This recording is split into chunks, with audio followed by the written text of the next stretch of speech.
What's up and welcome back to Bardown Talking Hockey episode number 191, presented by the Barroom Network. It is the home of everything relating to the National Hockey League's trade deadline. My name is Vinnie Parisi, and I do not want to talk about the New Jersey Devils. And this right here, this is Frankie Mueller, and he is the king of all beans. Bean, how you doing? It's trade deadline day.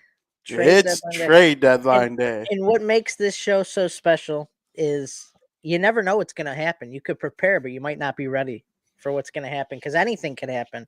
And usually we have a pretty good record with crazy things happening revolving around our show. So I'm excited.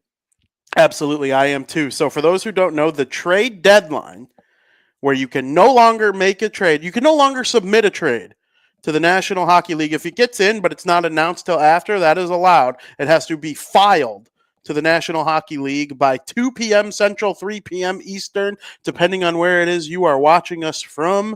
It is in 1 hour and 22 minutes. 1 hour and 22 minutes away. So our show today is going to be at least that long. We're going to kick it off with the big one, Frank. I mean, this is one of the craziest things I ever remember happening in the NHL for as long as I've been around and following it as deeply as I do. For the second time this season, a player with 100 points in each of the last 2 years was traded. I do remember guys being traded twice in the same season before. That has happened. I never remember a player of this caliber being traded twice in the same season. For those who don't know, within the last half hour or so, the Carolina Hurricanes and Dallas Stars agreed to a trade that would send superstar forward Mikko Rantanen to the Dallas Stars in exchange for Logan Stankoven and 2 first-round picks. The trade has not been announced by either team yet, but that is the report coming out of Carolina and Dallas right now. Frank, there's a lot to unpack here with Mikko Rantanen, who was offered 8 years, $12.5 million by the Colorado Avalanche back in January. They couldn't agree to a deal there. They trade him to Carolina. They get Marty Necas in return, who's been dynamite for them. And Rantanen goes to Carolina. We'll talk about how he's played in Carolina in a couple seconds here. Then he ends up in Dallas. What's your initial takeaway from where we're at with this trade right now? I think Dallas didn't give that they gave up the perfect amount. I think like to give away only 2 first-round picks and Stankoven's a great player, huge loss for Dallas in that department. But I mean, when are those first-round picks? Is it 25, 26? I don't have that yet. Okay. Even then, so you're fine the next couple of years. Your farm system's pretty decent for how good of a team you've been. So I don't think that's going to hurt them. I think they've kind of swindled Carolina. Carolina just this is a horrible move by the Hurricanes in the aspect of you got rid of Necas to get Rantanen. He's a loan player for you because he's on an expiring contract, right? So at the end of this year, if you didn't re-sign him, he'd be a UFA at the end of the season. But you got rid of Necas, and now you're trading him again. So really, you got rid of him and Necas for Stankoven and 2 first-round picks.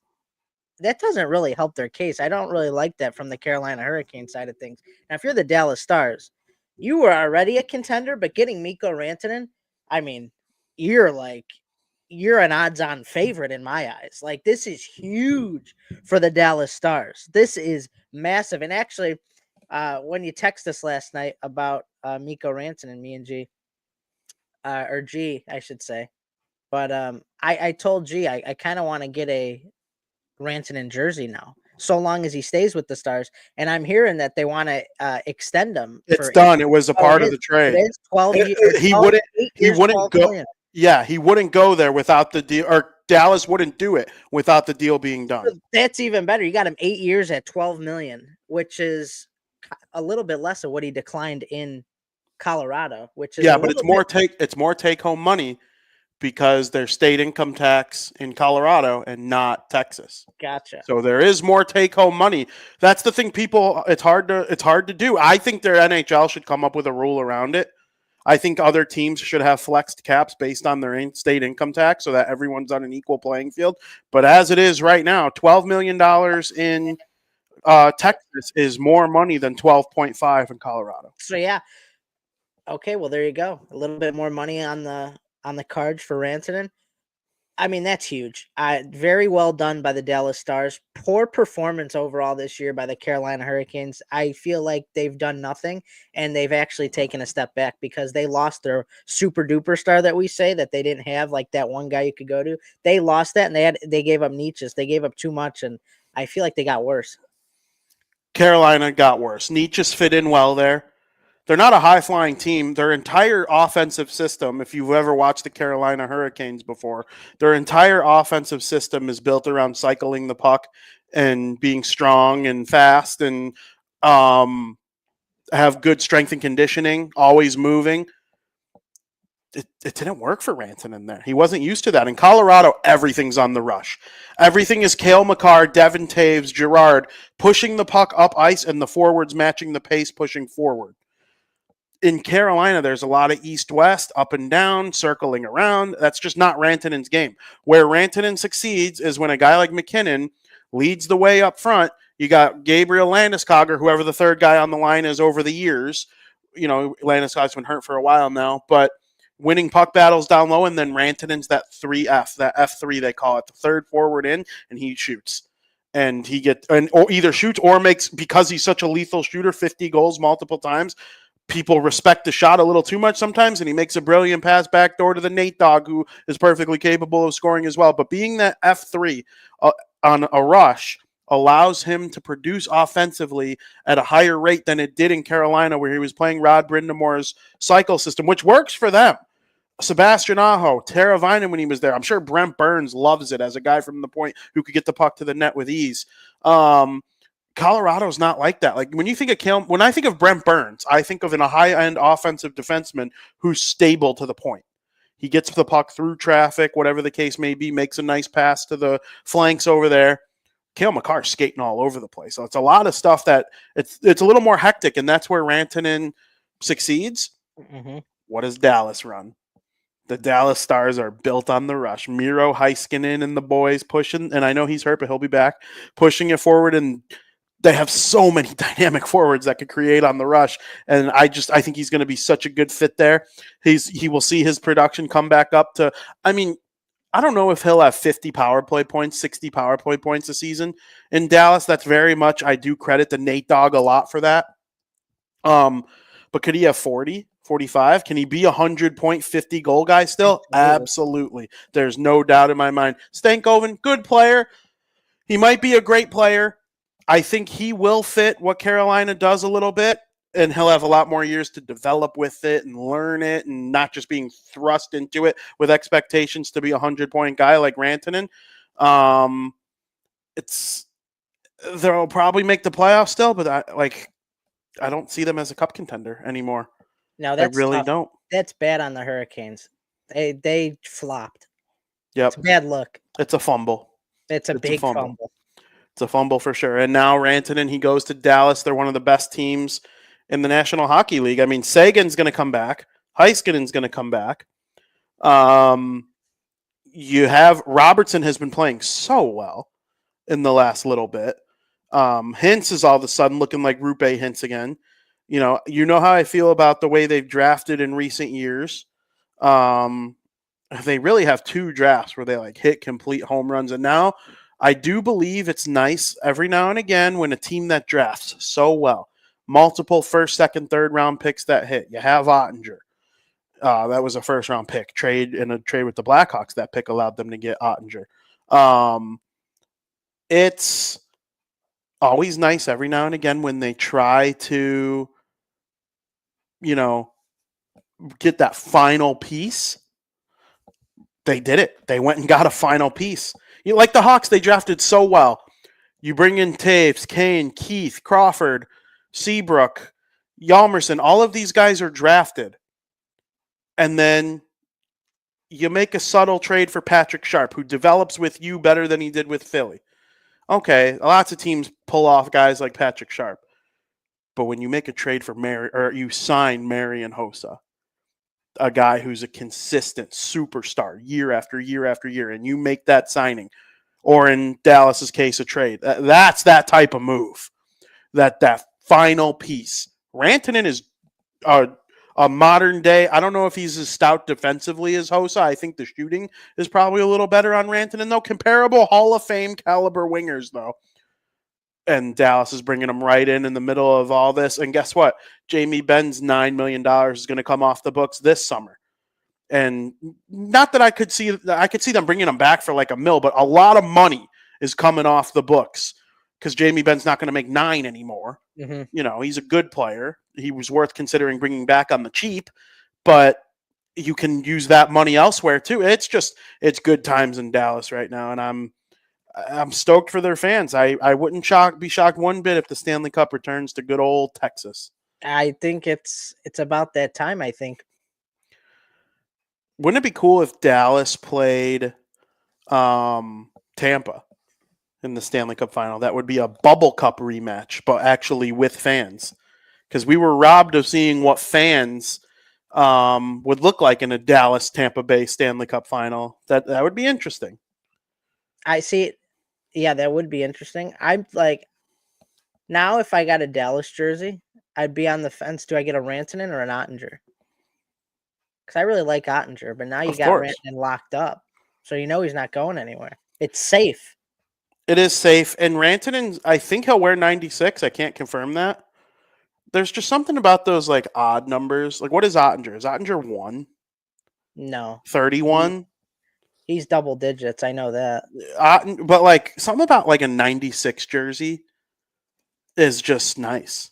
I like those like oddball numbers.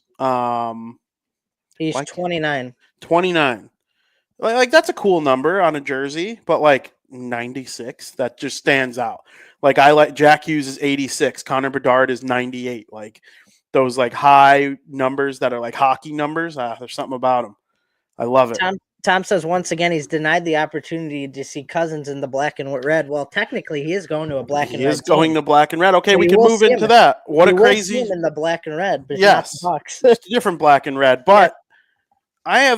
I have thoughts on that because I think I've Philadelphia on Dylan Cousins 5 or 6 times in the last 4 or 5 years or so. And I'll tell you why. So I think he's a great player. And so for those who don't know, Dylan Cousins was traded to the Ottawa Senators in a trade that brought Josh Norris back to Buffalo.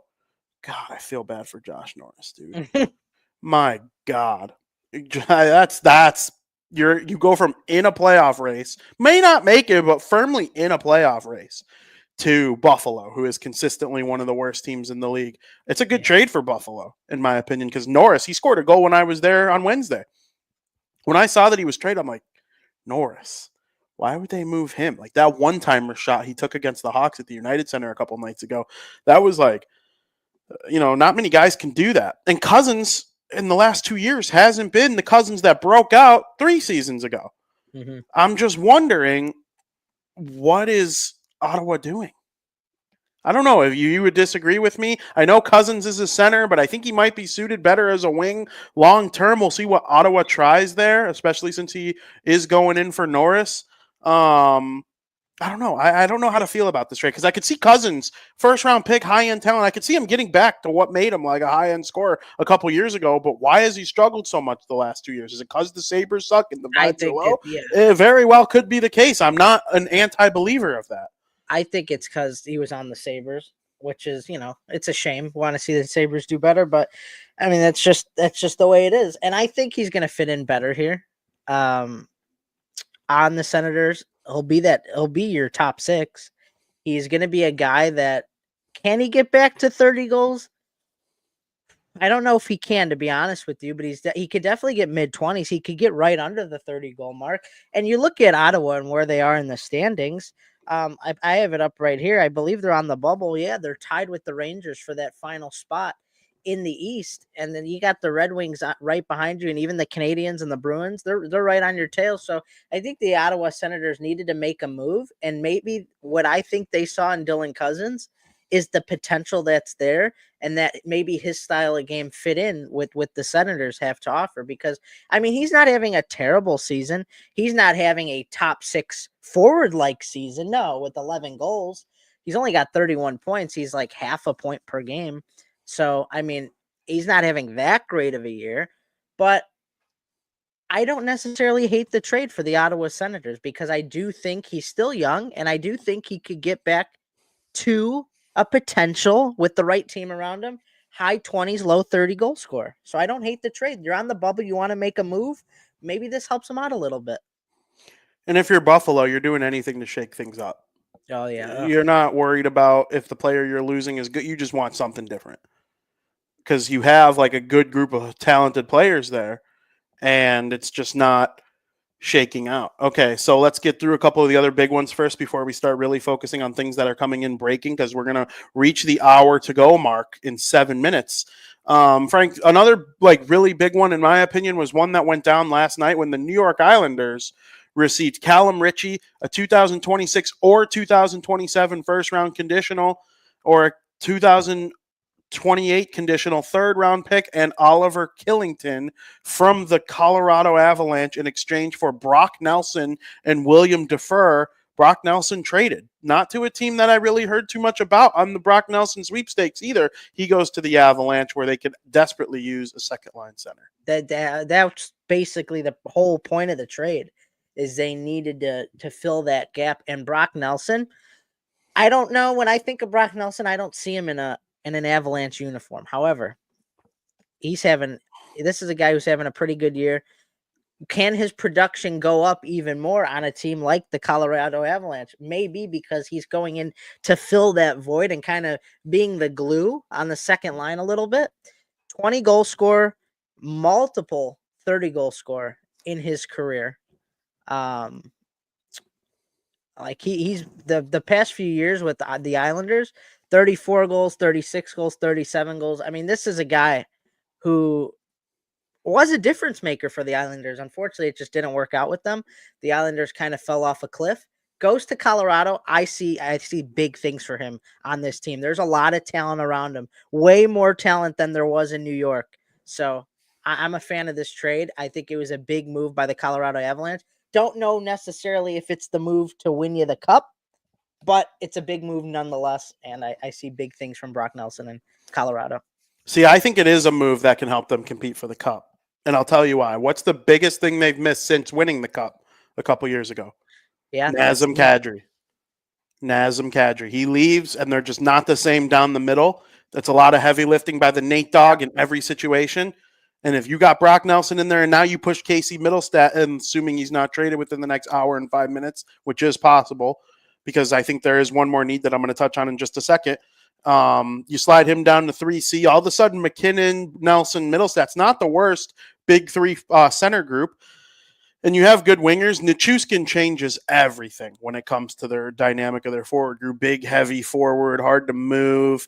And when he's in front of the net, and Nietzsche has fit in seamlessly. I don't think he's as good as Rantanen, but he could be close to as productive based on the talents of McKinnon and Makar. Makar had 6 points in a late night game last night, and nobody talked about it because it was almost simultaneous with Elliott's tweet about Rantanen going to Dallas. So nobody really celebrated Cale Makar's 6-point night yesterday. A defenseman had 6 points. I was getting notifications for it because that's my fantasy defenseman. Yeah, and I have the Nate Dogg who had 5 points too. Because in Fantasy Yahoo, they send you a notification if your guy either gets to 2 goals or 3 assists. The Nate Dogg had both, and nobody's talking about that Avalanche. And it was against the Sharks, who have lost I think it's 9 of their last 10 games. I get it, but it's still an NHL team with good players who are trying to win on the other side. I think people forget that sometimes when they see that their team is playing against bad teams. Well, I mean, it's still an NHL team with guys who are getting paid to try and win. So it's a really good performance. But yeah, Colorado, I like their outlook. I would add another defenseman, and that's where Middlestat could come in. But, I mean, you hope that they're a little bit healthier. But, I mean, they have Taves and Makar, 2 Team Canada guys, right? They'll play a lot of minutes in the playoffs. They'll probably both play in the upper 20s. Cale will probably flirt with 30 minutes in certain playoff games, especially if it goes to overtime. This is the best Avalanche team since they won the Cup, in my opinion.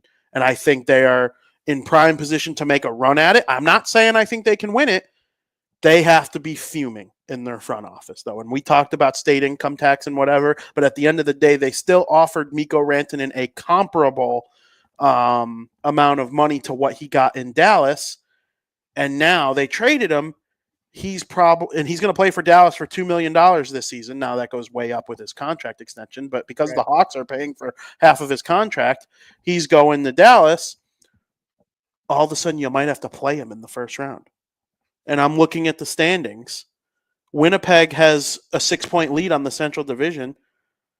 The Minnesota Wild are in third, but they're tied with Colorado. I could see Colorado taking that third spot. Yeah. Like in the Wild being a wild card team. The Wild are going to make the playoffs, but with Kaprizov being hurt and Joel Eriksson being hurt and the Parisi and Suter money is still unspendable until next year, the Wild have a great future. If they lift the cup over their head in the 2030s or late 2020s, I would not be surprised at all. But it's not right now. It's just not right because Brock Faber's amazing, and they have Zeev Buyum coming because they fleeced the entire NHL except for the San Jose Sharks #1 pick last year. It's a bright future there, but I still see Colorado like taking that spot. The only way I don't see Dallas playing Colorado is in the first round is if with Mikko Rantanen, Dallas wins the Central. The Winnipeg Jets are amazing. They're 43-16-4. Okay, I'm not pooing on them at all. They can play 700 hockey the rest of the way and still lose the division in theory if Dallas gets really hot. Like it's because they're only 6 points behind. They're only 6 points behind, and they have a game in hand, and they just added Rantanen. So if I'm Colorado and I know I made a comparable offer to Rantanen and he didn't take it, and now he's probably going to play against us in the first round. Tough. At minimum, he could play against him in the second round. I'll say this. Wow, breaking news. Mikko Rantanen will probably play against Dallas at least once over the next 8 years in his contract. It will happen. They played each other last year, and it was in the second round. I don't know, man. There's a lot to unpack there. It's going to be a while before we get used to this, but the Central Division's hot. I think it's the hottest division going into the playoffs right now. And the Atlantic. Those two divisions are absolutely brutal. And we have a 1 hour warning for you. 1 hour warning on the trade deadline in the National Hockey League. Frank, do you have any thoughts on what I was sharing about, all this? I'm going to do some tweeting while you share your thoughts because about who? Colorado and Dallas playing against each other, all that. I think obviously when you look at the standings, it's Dallas or Winnipeg are going to get the 1 or 2 spot. The Wild are just too far down, and I just like we were just talking about, Colorado could jump them, and the Wild could fall to a wild card spot. So, I think I wouldn't be surprised if Dallas goes on a run. They got that game in hand. That could be an extra 2 points in the bank. If they, let's just say they win that game in hand, you're only theoretically 4 points behind them with 19 games left to go in the regular season. Dallas has been hot without Mikko Rantanen. They've won 4 in a row, 7-2-1 in their last 10 games. Now, hopefully when Mikko Rantanen gets here to Dallas, it doesn't mess with their mojo. I don't think it will. I think it'll make them even better. But if it does, that's the only way. I don't think they'd win the Central Division if they have a little hiccup getting Rantanen in with their new system and getting them familiar with the Dallas Stars system. Other than that, I think they're going to be a wagon, and they're probably my pick right now to win the Stanley Cup. Cup for sure. It's hard to make up 6 points with 19 games left. Winnipeg is damn good too. They're not. They're not going anywhere. I did say though they could play 700 hockey and still lose the division. And Dallas has a game in hand, so if they won that game in hand, it would only be a 4-point difference, which makes it sound even more in favor of Dallas. So It's going to be a fun dogfight. Do they play each other down the stretch? That's the key. Probably. To be honest, I know Winnipeg has at least one more visit to the United Center, which is a free win for them. You never know. Hawks beat those good teams. They do. They do. They do. And they've been playing a lot better lately. We could talk about if Spencer Knight plays the way he did against the Kings. Yeah, which we'll talk about the Hawks in a second. To wrap up the Central Division top teams, though, we could talk about the Jets just a tad because I believe breaking news. We just talked about the possibility of Casey Middlestat being traded. Casey Middlestat has been traded to the Boston Bruins in a trade that involves Charlie Coyle. Wow. So the Bruins are trying to get a little bit deeper down the middle. Coyle plays center and wing. We'll see what other details come up with that. But Casey Middlestat is being sent to the Boston Bruins right after we're talking about that. The only reason I interrupted with that breaking news is because it is part of the Central Division conversation. And then there was one trade involving the Winnipeg Jets that I figured we could touch on a little bit while we're here talking about the top. Let me get you the exact details of that. I got it here if you want it. The Luke Shen. There's Luke Shen and Brandon Tanev. Oh, yeah, I don't see the Tanev. Brandon Tanev was traded to the Jets for a second-round pick. Okay. Interesting. And then you got I lost my train of thought. To give me the Luke Shen deal. The Luke Shen. The Jets acquired Luke Shen from the Penguins for a second-round pick and a fourth-round pick. The second-round pick is the 2026. Fourth round is 2027. So, yeah, the Jets are trying to make moves to be a little deeper as well, which, teams like that are going to make those types of moves. Really quick before I forget, and we don't even return to the topic, the Jets do play the Stars two more times this season. Okay. Wow. So that is going to be those games, massive stakes, one in Winnipeg, one in Dallas. Perfect. And the one in Dallas is late in the season. That could be for the division at that point. Sure. So anyway, yeah, so the Jets are making moves. Tom says look for Donato to be acquired by Ottawa, according to Hawks Insider. I don't know if Donato's going to get traded. I don't know. Either. I don't think so. I have that feeling that he's going to stay put in Chicago. I know you got till 2:00. I just feel like that deal would have been done. It just, at this point, it doesn't make sense for the Hawks to trade him in my eyes. As of right now, there's nothing on the table for Donato. They're actually trying to extend him. I got that.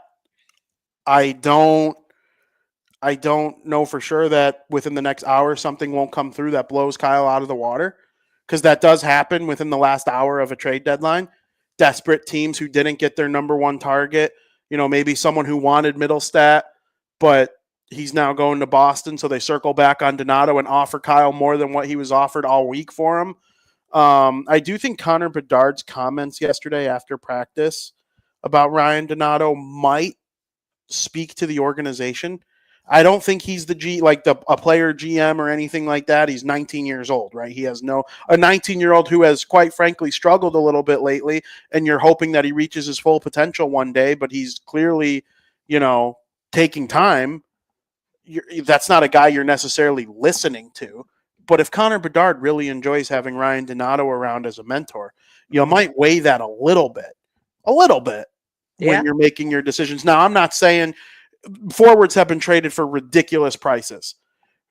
I think the Islanders fleeced Colorado for Nelson, right? Do I think Avalanche need Nelson? And now they could probably afford him, that they have Nietzsche instead of Rantanen? Yeah, but they gave up a lot to get him. A lot. And teams are just overpaying. For example, last year, the Blackhawks traded Beauvillier away for a fifth-round pick. Today, Pittsburgh traded him to their biggest rival for a second. 3 rounds higher for the same player. So the market is it's a seller's market right now. So I'm not denying the possibility that something comes in. But the report this morning from Pierre LeBrun was that they're actually working more towards getting an extension done. I don't know what that would be. I don't know if I agree. I don't know if I like it. I see both sides. One side of the ledger, you trade him. Ryan Donato's never going to have a goal-scoring season like he's having right now ever again. I mean, that's just – and I warned everybody about this last year with Jason Dickinson having a career year in his late 20s. Good fourth, third-line player, fine. But you can't pay Donato like a second liner, just because he's having a second-line type season. I'm a little worried about that. The difference between Donato and a lot of players, good penalty killer, power play, whatever it is, He leads the NHL, or he's amongst the league leaders in the NHL in even strength goals. He only has 3 power play goals out of his 23. What would you do with Donato? I'd keep him. I think it's good veteran presence on the Hawks, having a great year. I would love for them to extend him. First round pick comes back. You still feel that way? Especially if it's next year? Because this year's draft is poo. It is. Frank, I know. No, I know. 27 of the first 64 picks have been traded already. The NHL GMs, they view this upcoming draft as poo. I like the first 5 guys. You know, we talk about them, Misa, Hagens, Schaefer. It's the 30th pick next year might be better than the 10th this year. And so if the Hawks next year, but go ahead. Sorry.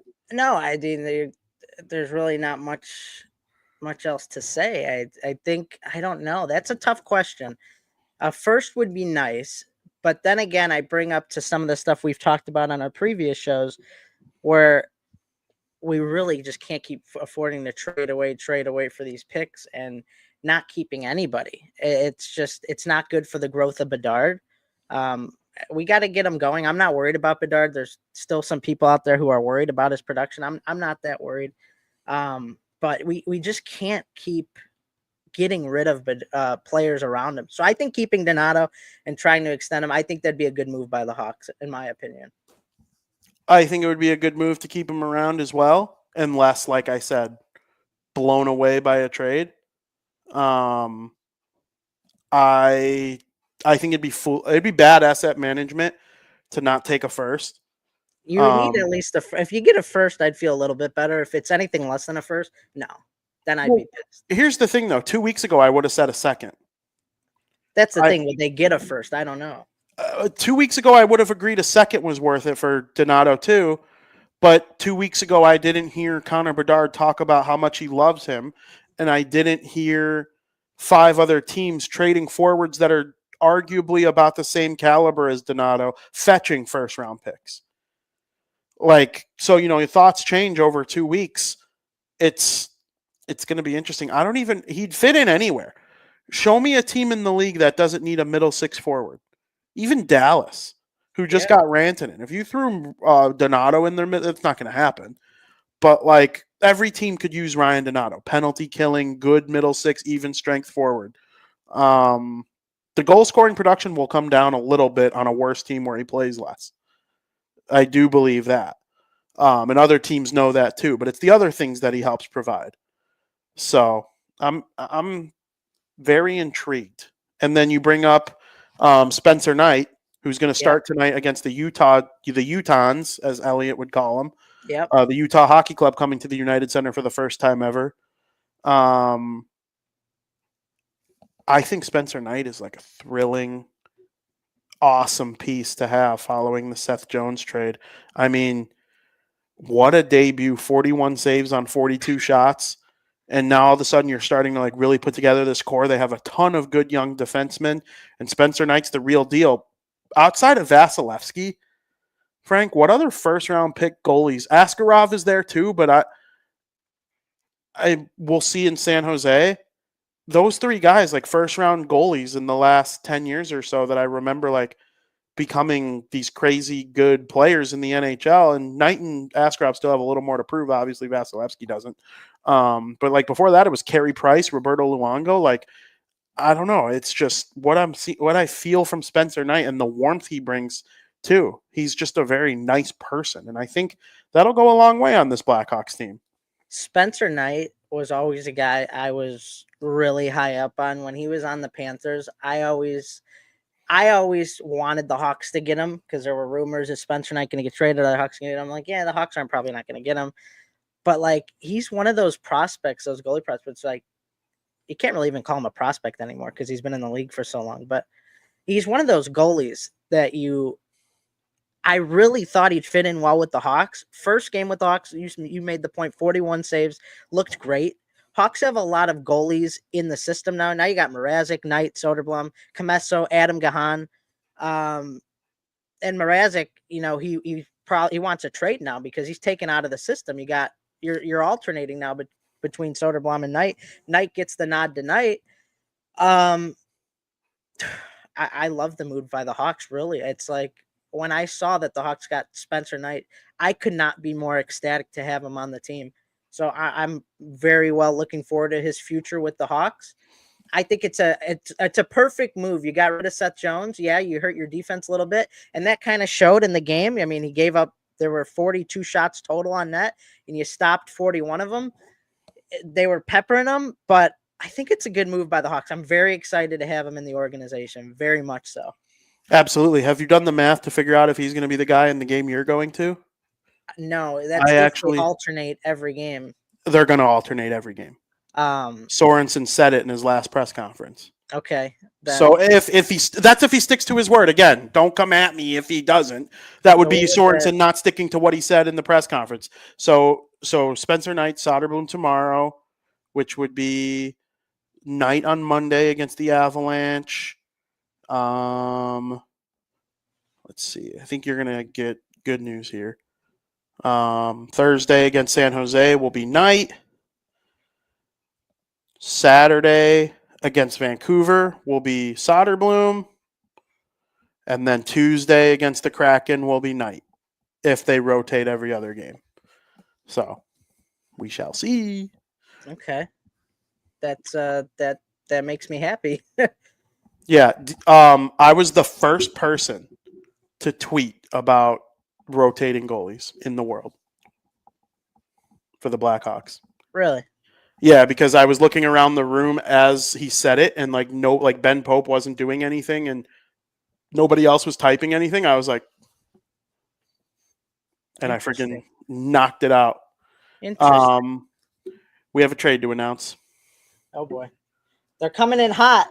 It's involving the Chicago Blackhawks, because my next question was going to be, do you think anybody else is going to get traded besides the one we mentioned? And the answer to that question probably would have been no 2 seconds ago, but it is now yes. So the Blackhawks are trading Peter Mrazek and Craig Smith to the Detroit Red Wings in exchange for Joe Veleno.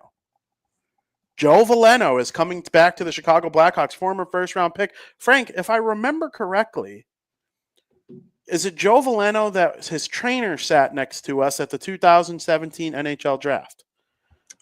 I don't know. It might have not. It might have been Velarde.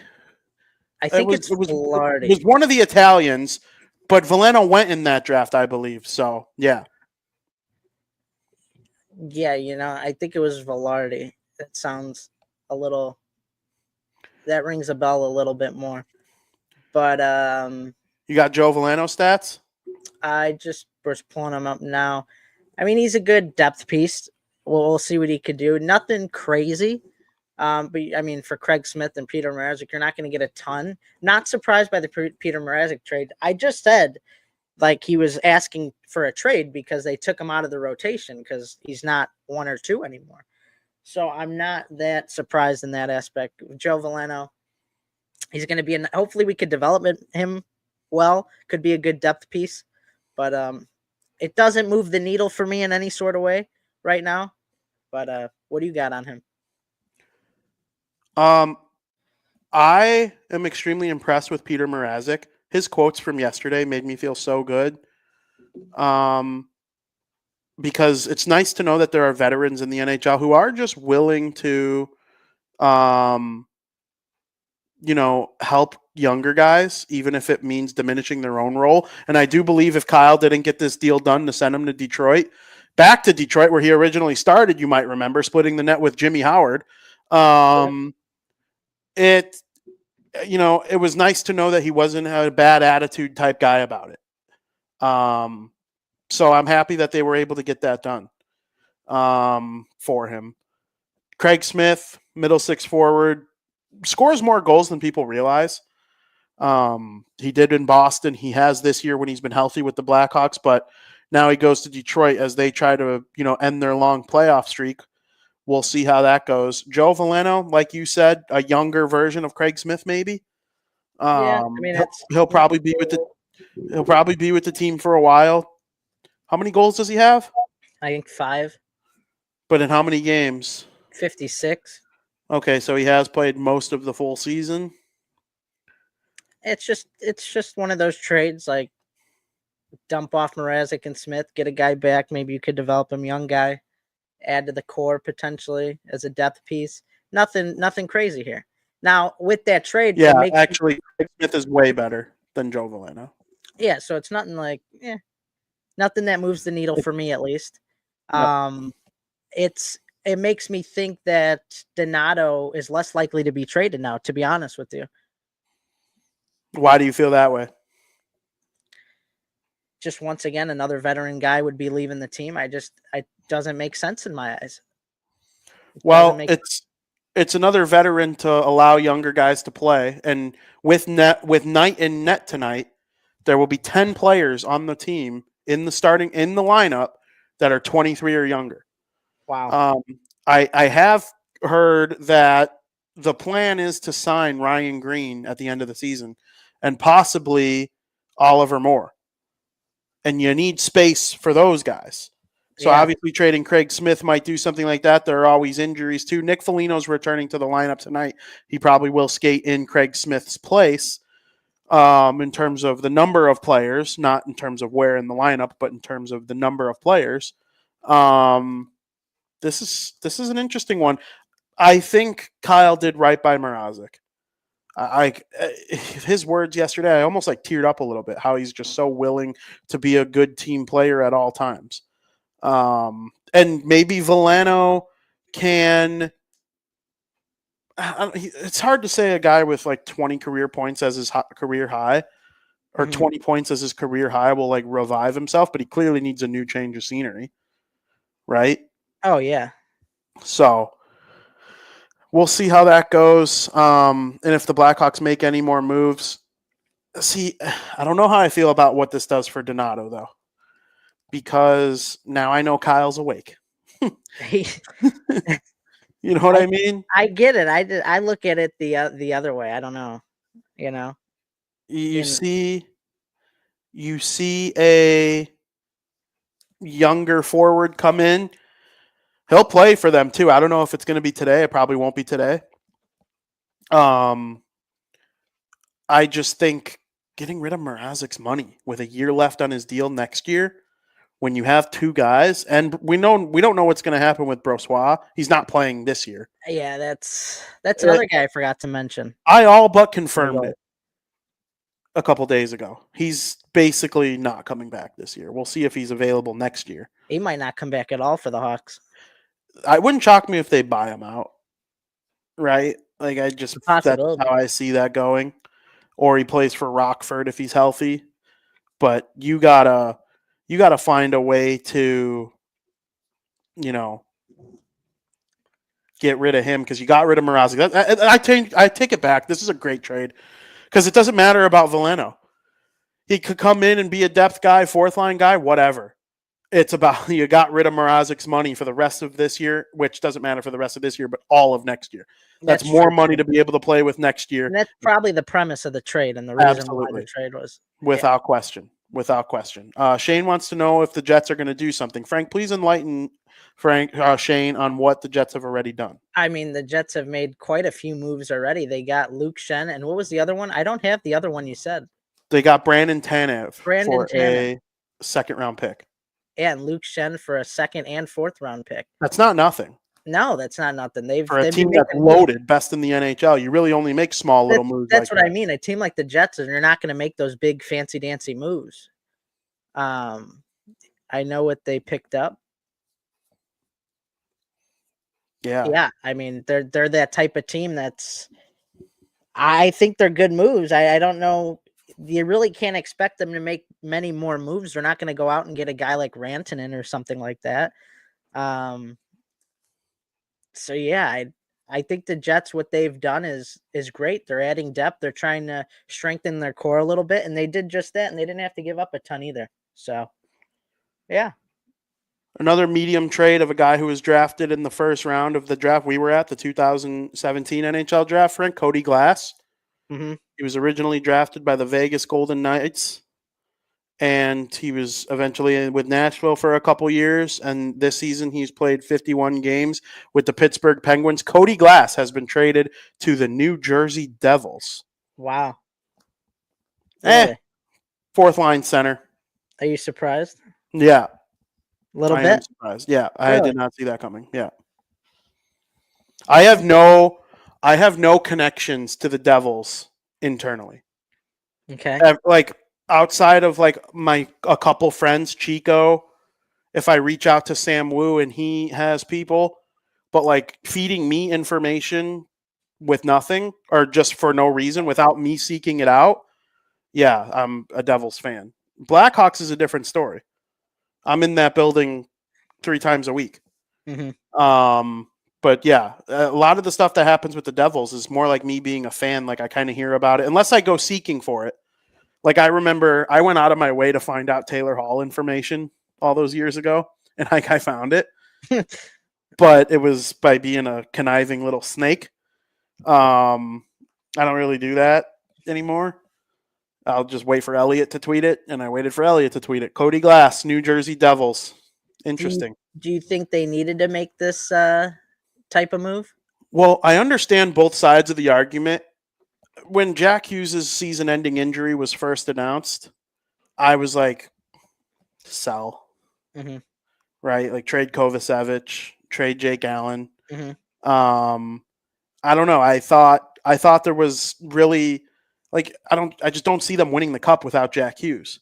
Right? Right. Like teams have lost their best player and won the Stanley Cup before. The 2001 Colorado Avalanche won it with uh, Peter Forsberg on the shelf. Hmm. The 2009 Pittsburgh Penguins didn't have Sidney Crosby for the entire final, mostly, and they beat Detroit. A little bit different, but I don't know. I don't see it. I do think making the playoffs and playing in a first round, even if you lose, is important though. And like, how do you look at Nico Hischier, Jesper Bratt, Timo Meyer, Dougie Hamilton, Luke Hughes square in the face, Jacob Markstrom, who's been incredible this season, probably the third best goalie in the NHL this season, maybe second best. How do you look at those guys in the face and say, "Yeah, we're waving the white flag"?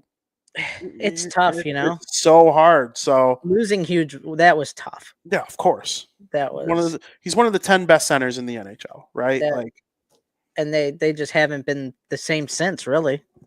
They have a good team without him, but I mean, they're even more elite with him. So interesting move by the Devils. We're coming down about the 35-minute mark before the trade deadline's over. Anything else, VP? Any other breaking news? one quick thing on the Devils. Hmm. You had a bottom six center. You have Nico Hischier. If you keep Cody Glass for a while, when Hughes comes back next year, I don't know. I think long term they're fine because Hughes is coming back. Well, yeah, I love Hischier. You know how I feel about Hischier. I do think they're a good team without Jack. I just they don't are. think they're a cup team. The thing that benefits them is they play in the Metropolitan Division, which is firmly the worst division in the National Hockey League. I think Washington's good and they could win the cup. It wouldn't shock me. Carolina's in second. They just shot themselves in their own foot. The Carolina Hurricane or the New Jersey Devils, they are what they are. The New York Rangers, they are up and down all season. They lose 10 in a row, they win 10 in a row. I don't know what to make of the Rangers. Are they've like sold and bought. I just started so bad right there. They sold and bought ahead of this trade deadline. They're trading this guy away. They're bringing in JT Miller. This guy goes. Philly, Pittsburgh, New York Islanders, basically everyone below the Rangers except Columbus. Hmm. I don't know what to make of Columbus. Every time they go on a nice little run and make me think they're a team of destiny, they get shut out by the Florida Panthers. So, and Merzlikins played amazing in their last game last night against Florida. And he was amazing in the Stadium Series. The difference in the Stadium Series, they found a way to win for him. But it will be interesting to see how the Metro goes. I think the Devils could still make it, and we'll see how Cody Glass plays for them. But I don't think this is the year. So if they add to try and make it and support the veterans for another like little playoff appearance, fine. But if they traded 2 first-round picks, Mercer and Nemitz, for Elias Pettersson and Brock Nelson, or Brock Besser, now we're cooking.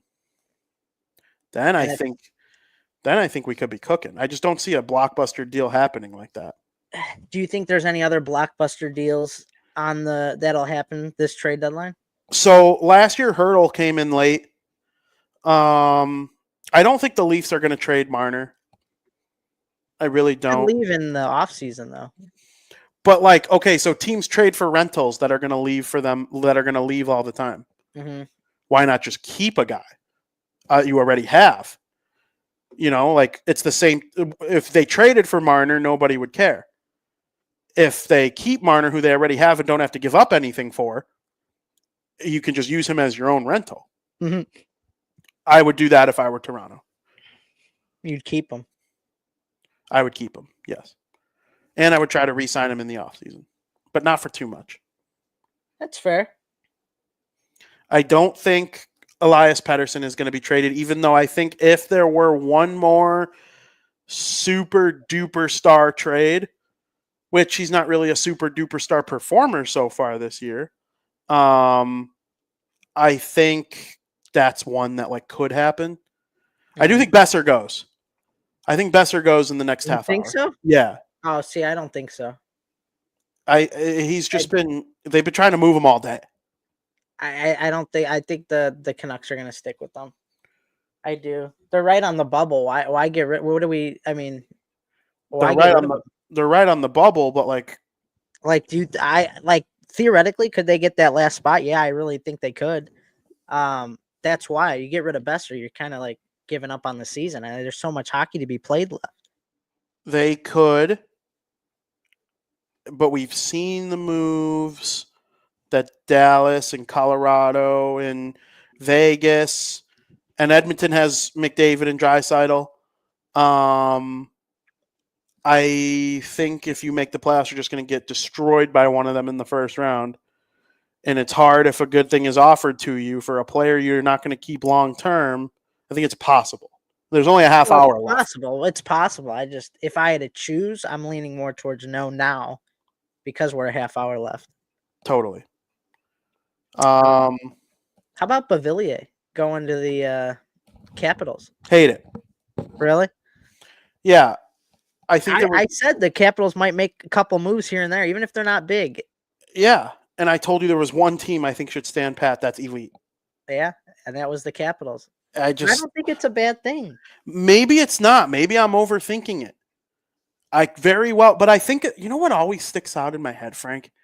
Do you remember the 2014 St. Louis Blues? Mm-hmm. They were trucking through everyone. They were just dominating everyone they played. And then they made like a couple huge trades, including adding Ryan Miller, who came in and played worse for them than Jake Allen was playing for them, and Brian Elliott. That tandem was fine. And I think, maybe it was 2014. The Blackhawks beat them in 6. The Blues won the first 2 games, and then the Hawks won the next 4 and ran the table the rest of the series, and then made it all the way to the conference finals in Game 7 against the Kings. Mm-hmm. I don't know. It felt like that trade like threw off St. Louis, and they made up for it a couple years later, obviously.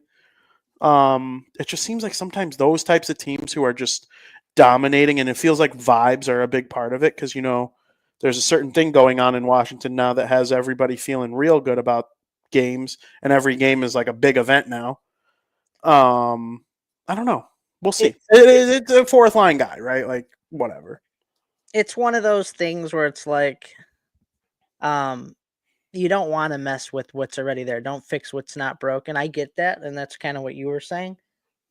But they're good, man, and a guy like him could really prove to be a good depth piece on this Capitals team. Or maybe it could just ruin the whole thing. I mean, who knows? But you know, I'm leaning towards it'll help them out quite a bit. I mean, they could win the cup. Who in the East is definitively better than them? The Capitals, you're saying? Yeah. Who's better like definitively? Definitively. No argument. Can we even say there's any one team that's definitively better than them? I think there's one. Do you think the Panthers? Yeah. Can we Yeah, even because say the they're Panthers, we didn't even definitively talk better than? because we didn't even talk about the move they made today. All right, hit us. Or no, I'm thinking of the Leafs with the move today, and the Leafs are like close, but But like definitively better? I don't even know if we could say they're I definitive. don't think the Leafs are definitively better. I think the No, I'm Panthers saying are. even the Panther. I mean, on paper, yeah. Well, is Kachuk playing What do you mean? in the like when they if they were to have a 7-game series, you would think Kachuk plays. Yeah. If he's there, I would give the edge to the Panthers, and I'd be pretty confident in it. If he's not there, it's a different story. But I think No. of so highly of Barkov in the playoffs and the style of game that he has and their defense. And now they have Jones and Bobrovsky's elite. Like, but the Capitals, they have Chikrin and Carlson, who's still really good. And down the middle, Dylan Strome. Happy birthday to Dylan Strome, by the way. Having a career year. Ovechkin's doing what he does. He scores, it seems like, every game now. I actually want him to slow down so I can prepare like this party that we're gonna have. Like it's coming up quick even on me. I don't even know what we're gonna do. Like this could realistic be in like 2 weeks, 3 weeks. I'm not prepared. It's gonna be hard. 10 goals in 19 games is hard. Then we're just not going to do anything for it. Well, no, we are. Like if you don't face me, you're a coward. I will be there. You better. I don't care what you're doing. I really don't care. Unless it's like a tragedy that you have to be not there, you're a coward. So and so's little dinner, so and so's baseball game. I don't care. No, you will sleep in this bed that you made. That's fine. Just like I'm I will for sleep. it. Just like I will sleep in this bed of sadness of being a New Jersey Devils fan for the rest of my life. Yeah. Casey Middlestat, a conditional 2025 second round pick, and Will Zellers to the Boston Bruins in exchange for Charlie Coyle and a 2026 fifth. That is the full trade. Very Columbus Blue interesting. Jackets are getting Luke Cunnin from the San Jose Sharks. Blue Jackets are another team that are making that push for the playoffs. They're not in for sure. No. But did you hear what their GM said? Any other year, I'd be sell, sell, sell. But in a year like this, with what we've gone through, I can't look these guys in the face and wave the white flag or something along those lines. And good for them. I'd love to see them make the playoffs. Yep. It's tight though. You look at the race going in the wild card in the East. Without question. It's crazy. Even the Bruins aren't out of it, but now they have to jump a lot more teams. It gets tough. And I guess, with this many games left in the season, you would think the Rangers, Red Wings, and Canadians are really the true ones. Plus, the Bruins have 2 extra game played on everybody. Yep. That's tough. Yeah, they're cooked. Earlier in the season, we talked about the Calgary Flames trading a couple of their guys to the Philadelphia Flyers. One of them, Andrei Kuzmenko, was traded from the Philadelphia Flyers to the Los Angeles Kings for a 3rd-round pick. Yep. Thoughts? I saw this trade. This was yesterday, right? No, it was earlier today. Earlier today. I like Kuzmenko. I think he's pretty good. The Kings have been quiet this year. Not a lot of people talk about the Kings. We really even haven't talked about the Kings this year that much anymore either. And they're sitting in a division spot right now in the Pacific Division. Struggling lately and bad on the road. They have been struggling lately. The Hawks shelled them. That's a red flag right there. For their 3rd straight road loss, too. Yeah. I think the Kings are cooked this year overall. I think if they make the playoffs, right now they'd have to go up against the Oilers. Oilers would cook them. As far as the move goes, I don't really know if it makes them better or worse. It's one of those moves didn't really need to happen because I think that it's a shit show for the Kings this year anyway. But I don't really have a strong opinion either way. I'm kind of down the middle on that one. 100%. We have a contract extension, which a lot of these happen on trade deadline day, because if guys are signed before 2:00, they know they're not getting traded. Wyatt Johnston and the Dallas Stars have a 5-year deal for $8.4 million against the salary cap. Great deal for Dallas. Wow. Awesome deal for Dallas because Wyatt Johnston at the end of that, if he keeps growing the way that he has, he will make a lot more than that on the open market. But 8.4, that's a team-friendly deal. I look at it this way. He's rich forever, and they get a good player for 5 years in his prime. He would have been a UFA on July 1st, which means they would have either had to negotiate this after potentially, let's say he wins the Conn Smythe Trophy. Boom, an extra $1 million right there tacked on his salary. Let's say he goes on a run with Mikko Rantanen, puts up an extra 20 points in the last 10 games of the season. And, he gets over another $1 million on the salary cap. Yeah, it's good to get it done now. And if you don't get it done on July 1st, then you go to an arbitrator who might take his side. Very, very difficult situation. You got him on a good deal. Good for Wyatt Johnston. Wyatt Johnson, big piece for the Dallas Stars. Huge. Locking him in. How many, what'd you say? How many years was it? 5 years, 8.4. That's why the Dallas Stars are just so good, and they're going to continue to be good. I mean, they got their core locked up. And the Mikko Rantanen addition, they're just going to be a powerhouse for the next decade. It's just, they're one of those teams, man. You got Ottinger locked in. I mean, you look at this team head to toe, and it's like, what holes do you have? You don't have a lot of them. Man, they're so good, VP. They're so good. They got to be the favorite coming out of the West. They have. Yeah, I think the West is down to 3 teams right now. Because, you know how I feel about Edmonton? Yeah. They're probably my favorite team in the West right now. I'm a bandwagoner in the West. It's the Devils or nobody, truly. But, I cover the Hawks professionally. I try to stay unbiased there. Zach Parise doesn't play for the Minnesota Wild anymore, but I will always have a soft spot for the Minnesota Wild. And then it's Quinn Hughes and the Canucks and Edmonton because I love the way they play. I think they stink. The Oilers? They don't stink. They just... Connor McDavid hasn't been himself this year, and I know they played late, and he's probably tired, and he won the game for Canada at the Four Nations. When he needs to turn it on, he does, and that makes them dangerous in the playoffs. That could really help them go on a run. It wouldn't shock me if they got to the final, but they've just been so lackadaisical this season, and they're still firmly in a playoff spot. So I could see them winning. They'd be my 4th team, but right now, man, it's hard. Dallas, Colorado, and Vegas. How do I bet against any of those? Yeah, I'm not really high up on the Jets, to be honest with you. They always, huh? I want to be. They always do this though, but then they don't do anything. It's they're always good, and then is their trip to the conference finals in 2019 though the most forgotten about deep playoff run in NHL history though? Probably, because this core has Connor Scheifele. I think Wheeler was still on the team back then, but this Hellebuck, this core has made a deep playoff run before. I know, you look at them and it's but why isn't it working? Why haven't we won the cup yet? That's the thing. You got one of the best goalies in the NHL, and you got a great core, a great deep core. Why isn't it working for us?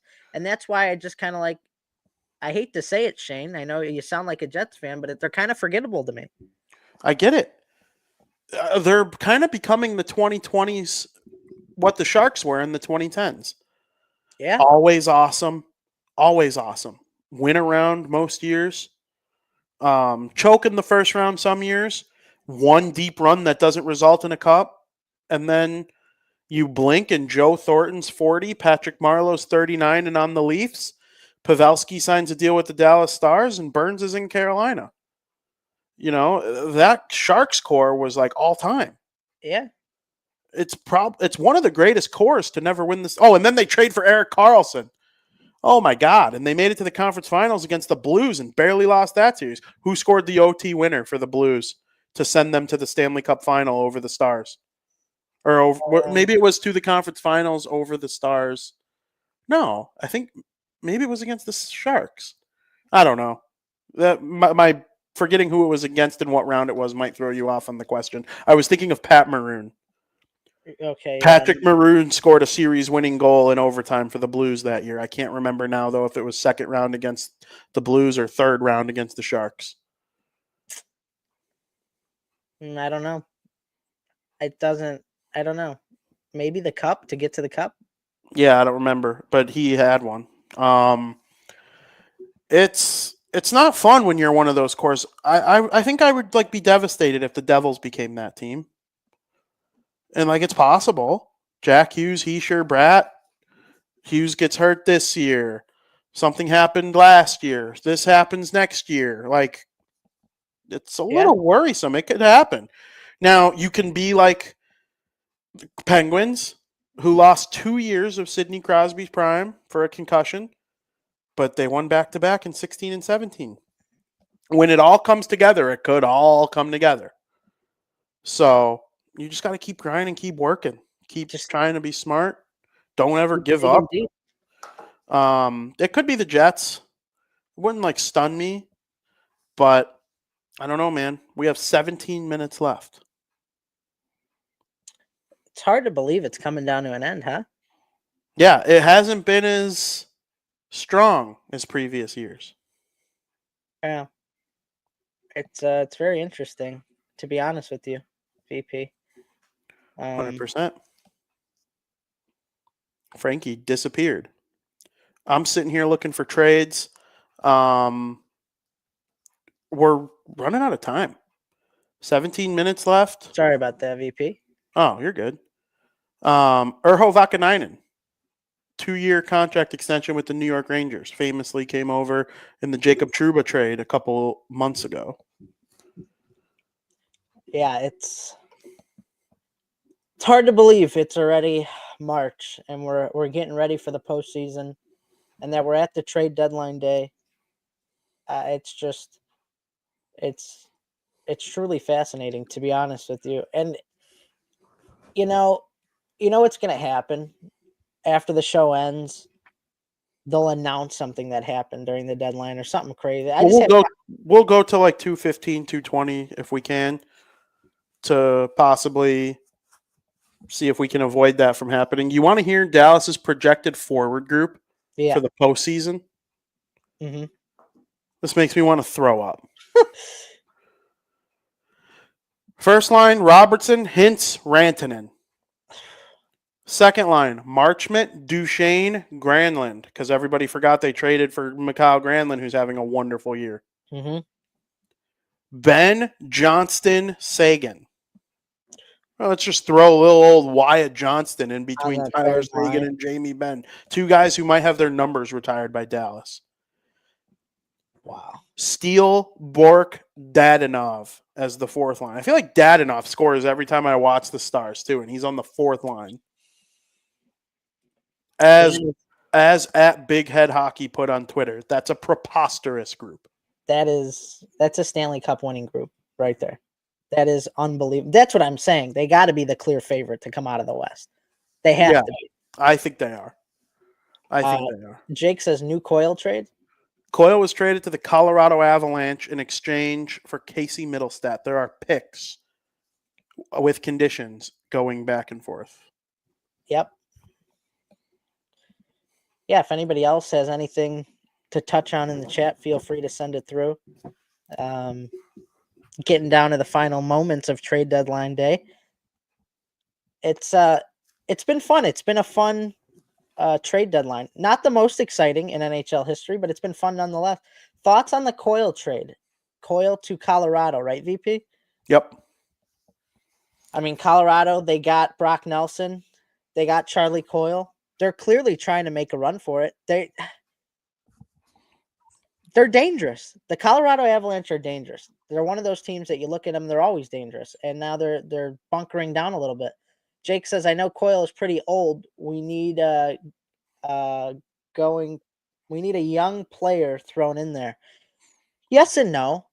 I mean, they're one of those teams like, yeah, you want a little youth, obviously, but I think they got their fair share of core veterans that I think they could excel with. How old is Coyle? He's like, what, 33, 34? Yeah, something like that. I could get you his exact age right here. It's not terrible. I think the Colorado Avalanche, after getting rid of Rantanen, I think they locked up with Brock Nelson as another center. And now, like I said, they're just trying to bunker down a little bit with Coyle. I don't think it's a bad move. I think The Bruins traded third line centers to get picks. They swapped third line centers to get picks, slightly downgraded. I think in the years to come, they'll need youth. Obviously, it's going to come. Every team goes through it. But right now, this year, I don't think they need youth to win a cup. I think their goal right now, their top guys are still young. Yeah. So I don't hate those trades. The Brock Nelson one, maybe I'm wrong. VP's a little higher up on it than I am. He thinks they could win the cup. Yeah, they could win the cup. I don't know if that is a cup winning move in my opinion, but well, you don't think anybody but Dallas could win from the West? Well, I mean, I would pick Dallas. If I had another team, honestly, it probably Colorado's up there. Colorado is up there. Nelson has 20 goals and 23 assists for 43 points. He's been fantastic. And I do think his production could be better on the Colorado Avalanche. Yeah, 100%. But which is saying something because he's got 20 goals in March. He will probably push for 30. Not. It'll be hard. It'll be interesting. No, he would need like a first star of the week type week, and that's possible. You go to Colorado, you might get that. You might get that with Avalanche. Yeah. Jake, are you a Colorado fan, I assume? If you're saying you need younger players thrown in there, I assume you're talking about Colorado. Yeah, it sounds like he is. Unless you're a Bruins guy and you're pissed that Coyle got traded and you want some young guys thrown in on the Bruins. Well, they need young guys. They're cooked. I know. That's why I don't know which way he's leaning. He's either an Avalanche fan or a Boston Bruins fan. Coyle turned 33 5 days ago. Yeah, see, he's still young. He's still fine. Yeah, he'll probably be a pretty good player for 2, 3, 4 more years. Yeah, you got some years left in him. I got no new updates as far as trades go. I know, and my partner took the Villano story for the Hockey News, so I was tweeting it. I got one coming on Rantanen being a free agent that the Hawks are no longer going to be able to go for. Because I do think they were going to be in on him. It was, there was definitely up there. I heard Marner. They might be in on Marner potentially this offseason. I just wouldn't. If the Leafs don't make a move to re-sign him or whatever the case may be there. You don't want Mitch Marner on the Hawks? I wouldn't pay a winger more than 13 unless their name was Nikita Kucherov. But I feel like we're going to get to the point where we're going to have to start paying these guys with the salary cap going up. We're not there yet. They shouldn't be making more than the top centers. The top centers need to get there first, and then the wingers will catch up. Because I used to think wingers don't deserve 10. Now I do. Like, it all fluctuates. It is absolutely the last position you pay on a team. And if you're the Blackhawks, you're not sure you have a number 1D yet. You think you have a bunch of number 2s at minimum. Mm-hmm. Vlasic, Lev Shinov, Del Mastro's been amazing, which shout out to our guy Tab. Tab has asked Sorensen a Ethan Del Mastro related question. Mm-hmm. Each of the last 2 home post-game press conferences. This guy loves him some Ethan Del Mastro. Tab's a big Ethan Del Mastro guy. Well, he talked about him on our show, if you remember. Yeah. Yeah, He loves EDM. Which I'm assuming that doesn't mean EDM music. But he loves him some EDM Ethan Del Mastro. Let's see. Oh, he's a Bruins guy. He says, I just want to keep Marshy. So you're not a Lynch guy. Okay. Well, we got 9 minutes until Marchand. There's another rumor about Marchand potentially. That to me was never going to get done, in my opinion.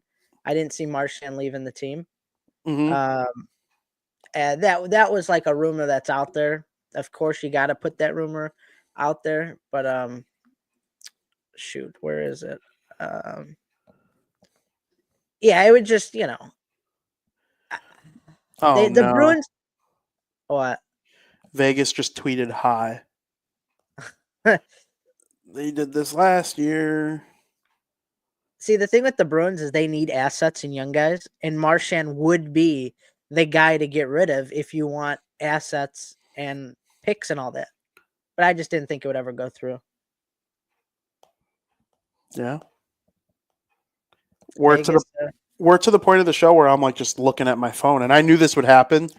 It's probably not going to be the most appealing audio version of the show, but while you're watching the show, Frank, really quick, we'll touch on this while we wait for while we wait for whatever Vegas is doing to come through. The Toronto Maple Leafs got Scott Laughton. I think that's a good move for them too. Love that move for the Leafs. Scott Laughton. Philadelphia Flyers. Oh yeah. You can pull up his stats if you'd like. I am. That's what I'm doing. Because you run Matthews and Tavares as your top two centers. Matthews is hurt. Nobody's going to convince me otherwise. He's going to play. He's not hurt enough to not play, but he can't shoot the way that he always does. Scott Laughton. Sorry, He's probably having a better year than you realized. He is. He's very consistent. You look at his career stats. He's been in the league for 12 years. He's been around a long time. That's a name I don't hear thrown around. I have a feeling Brad Marchand's getting traded to Vegas. I don't know. I don't see it. I mean, if the Bruins want assets, he's your one player that you could trade and get those assets. And you honestly think it's Brad Marchand? Yeah. Why? What's leading you to that? I just can't say. I hope I'm wrong. It's not fair. That'd be crazy. Krejci got to retire a Bruin. Bergeron got to retire a Bruin. Chara got to retire a Bruin. He was a free agent signing, but Chara's a Bruin. Rask got to retire a Bruin. If Brad Marchand is not retiring a Bruin, I will be very, very upset. I mean, I love they're not the Devils, but they're the only team that I would call myself a fan of besides I love the Oilers. I love the Canucks. I love the Blackhawks. But like the Bruins are my brother's team. Like I grew up with the Bruins. The Bruins have been in my life, on my TV, my whole life. So you grow, you get used to them. It's like a song you don't like when you first hear it. And then by the time summer's over, it's one of your favorite songs because the radio wouldn't stop playing it. I will be upset if this is what's happening here. It's we got 6 minutes, buddy. But it can happen before. But it could happen before and then just not announced till after too. Yeah, but it won't be long after. I mean, it's hard. The shit I've had to go through as a Hawks fan and seeing my players leave, it's not easy. Jake thinks he deserves to be traded. He deserves it. He's a great leader. Oh, it'd be great for him from a hockey point of view. He's also hurt right now. He deserves I mean, go win a cup with Vegas. It's possible. It's very, very much possible. It's not happening yet, so I don't think he's gonna get traded. I really don't. And like that's all the Blackhawks are gonna do.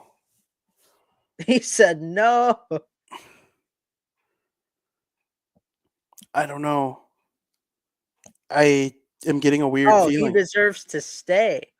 Oh. Got it. Well, I mean, that too. If he wants to. I hope he stays. I hope this is wrong. Because I can't picture Marchand. I mean, if there was a team to trade for Marchand, of course it's frickin' Vegas. I just... man. You would like it, no? On Vegas? Oh, yeah. Absolutely. How is Joey going to react? Well, I don't think it's going to go through first off, so he'll be fine. Shout out to Mitch retiring from the Buffalo Bills.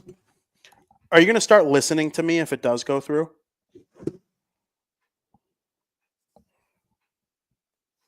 Yeah, but I just feel like we are running out of time? Or is that not the reason? No, it's why trying to think. I get why Vegas would trade for him, but what assets do Vegas have that they could give up that the Bruins really need? Well, I think like the true like masshole Bruin fans, not you, Jake. They overvalue Marchand at this stage. So He's what do you not think he's worth? he's not Matthew Tkachuk anymore. There was a point in time where he was the shiny example of what a rat in the NHL is. Fighting every game, licking people's face, having 100 points. That's the Tkachuk brothers now. Right? Like Yeah, that's Seth Jarvis now. Travis Konechny. Guys like that. Marchand, he's not as productive offensively as he once was. I also don't think he's as much of a rat as he once was. He might have been with his mouth. He's the epitome of like the guy you want on your team, but you hate playing against him. that's what he said. Oh yeah, look at that. I mean, everyone in Boston loves Brad Marchand. He is the epitome. He's an all-time Bruin. They'll probably retire his number. He's getting old. Bruins are going to retire a lot of numbers, I think, in coming years. 37, 40 for Rask. They'll retire Chara's 33. They'll retire Krejci's 46. Brad Marchand, I mean, being a captain of the Bruins, it's no joke, but we have a 2-minute warning. It's a 2-minute warning as the trade deadline is approaching. We will see what comes in. Man, that would be a bow tie on a that would make it an okay trade deadline in terms of shock value. Because Rantanen, when that happened, it was like what 12:30. Yeah. When that first Elliott tweet came in. You're saying last night. Yeah. Yeah, it was late. It was late. And then at like 2:30, Elliott brought it back. Well, we kind of knew it was going to happen at that point. Yeah, but then it died at like 9 a.m. Then it came back. It came back, and then it stayed back. Came back like a cold sore, VP. It just kept coming back. Yeah. Did you hear about the fan? He was a Senators fan, and he had Josh Norris's face tattooed on his stomach. That's tough. And like, just Google Josh Norris face or Twitter Josh Norris face or Josh Norris head, and you'll see it. He like actually has like a detailed picture of Josh Norris's face. Pencils down. It's 2:00. Uh-oh. What came in right before? We will find out over the next couple of days. Oh, Frank, there's one trade involving Vegas we didn't touch on, though. Riley Smith, one of the original Golden Misfits, has been sent back to the Vegas Golden Knights from the New York Rangers. Why didn't they just keep him in the first place? Sorry, I'm looking at this tattoo. That's crazy. That is crazy. The guy got traded to Buffalo. Oh, God, that's so if you're upset about this trade today, just remember there's a Senators fan out there with now Saber Josh Norris face tattooed. Without question. Whew. Sorry, Without VP. What were question. you saying? What did you ask? The Golden Misfits are reunited with Riley Smith going back to Vegas. How sad is Jonathan Marchessault playing for the lowly Nashville Predators? He's got to be pissed. The Predators had one of the craziest off seasons of my lifetime, and they laid a goose egg. They were horrible. And, and that's what I get worried about sometimes when you have too much talent, new talent coming onto a team. Does it mess with you? Does it ruin it? Right? Like, what's an example? Oh, what's an example? I can't use the Avalanche as an example with Brock Nelson, but like a guy like Mikko Rantanen going to the Dallas Stars, is he going to lay an egg? Is it going to just make him worse? I don't think so. but shit like that happens. You wouldn't think getting Stamkos, Shea, and Marchessault on the Predators is going to make you a shit team. You think and make them a wagon. That's what worries me a little bit. I got something for you. All right. No extension for Besser in Vancouver, but the Canucks are done. Blackhawks have kept both Ryan Donato and Patrick Maroon. They are done. Okay. Last minute possibility. Hearing Brad Marchand has been traded to the Florida Panthers. Are you serious? The Florida What is Panthers. Vegas doing? What are they tweeting? I don't know. I don't know, dude. Can you imagine, though, if that's the definition of if you can't beat them, join them? Sorry, Joe. That's crazy. 2 years in a row, the Boston Bruins have lost in the postseason to the Florida Panthers. If they get Brad Marchand, they're better than Washington. I think they are now. Barely. You know what, Frank? At what point do teams get a little bit of brownie points for also just being the defending champions? Well, like if one of them's going to get the edge. Yeah, you always. But I also said definitively, so I get where you're coming from. That's what I'm saying. Can I say absolutely definitively? Yeah, absolutely. Frank, I think while we wrap up, while we get some of this information in, why don't we let you run with America's favorite podcast segment of the week, Breaking Bets.